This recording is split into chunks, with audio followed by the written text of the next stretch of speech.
অসম ৰাজ্যিক মানৱ অধিকাৰ আয়োগ আৰু পুলিচ দায়বদ্ধতা কমিশ্যন দুয়োটা সংস্থা যিকেইটাই স্বতন্ত্ৰভাৱে কাম কৰিব লাগে বিভিন্ন ধৰণৰ ৰাইজৰ অভিযোগ থাকিলে দুয়োটাকে দুটা গোচৰ দিছোঁ অসম আৰক্ষীৰ এজন ইন্সপেক্টৰ ভাৰ্গৱ বৰবৰাৰ বিৰুদ্ধে যিহেতু তেখেতৰ বিৰুদ্ধে এতিয়া বহুত অভিযোগ আহিছে যে তেখেতে গোৱালপাৰাত থাকোঁতে বা দীঘলী পুখুৰীত যেতিয়া গছ কটাৰ বিৰুদ্ধে কটন কলেজৰ ছাত্ৰসকলে প্ৰতিবাদ কৰি আছিল আৰু সিদিনা জ্ঞানদীপ হাজৰিকা নামৰ এজন ছাত্ৰক অতি অশালীন ব্যৱহাৰ কৰিছে।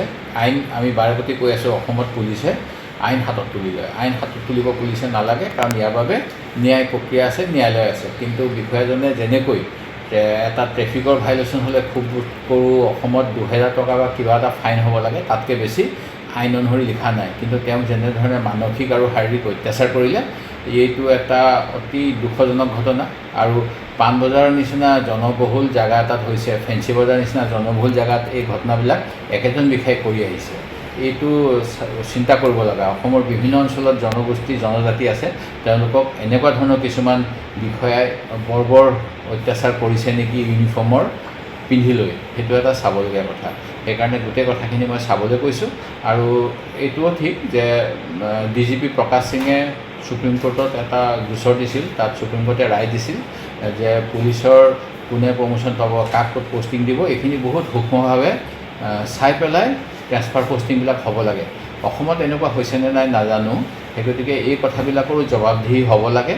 কাৰণ যিসকলে এই কমিশ্যনবিলাকত আছে, আমি সেইবিলাক অকল এটা প্ৰশাসনিক ব্যৱস্থা আৰু আইনৰ হাত সাৰিবলৈ তেওঁলোকক বহাই থৈছোঁ নে তেওঁলোকে ৰাইজৰ এনেকুৱা অভিযোগ হ'লে কাম কৰিব, সেই কথাটো এটা প্ৰশ্ন আহি যায়। তেখেতৰ ওপৰত তৎকালীনভাৱে বৰ্খাস্ত কৰি দৃষ্টান্তমূলক শাস্তি এটা নিদৰ্শন দিবলৈ মুখ্যমন্ত্ৰীক আহ্বান জনাইছোঁ, যাতে এই ঘটনাৰ পিছত আৰক্ষী কিছু সচেতন হ'ব লাগিছিল।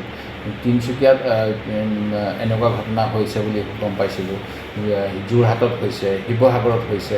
সেই গতিকে তেওঁলোকে নিজৰ পোচাকৰ অপব্যৱহাৰ কৰি আছে। সেই গতিকে এজনৰ যদি শাস্তি হয়, ভৱিষ্যতে কিজানি সংশোধন হ'ব। আইনৰ হাত সাৰিবলৈ তেওঁলোকক বহাই থৈছোঁ নে তেওঁলোকে ৰাইজৰ এনেকুৱা অভিযোগ হ'লে কাম কৰিব, সেই কথাটো এটা প্ৰশ্ন আহি যায়। তেখেতৰ ওপৰত তৎকালীনভাৱে বৰ্খাস্ত কৰি দৃষ্টান্তমূলক শাস্তি এটা নিদৰ্শন দিবলৈ মুখ্যমন্ত্ৰীক আহ্বান জনাইছোঁ, যাতে এই ঘটনাৰ পিছত আৰক্ষী কিছু সচেতন হ'ব লাগিছিল।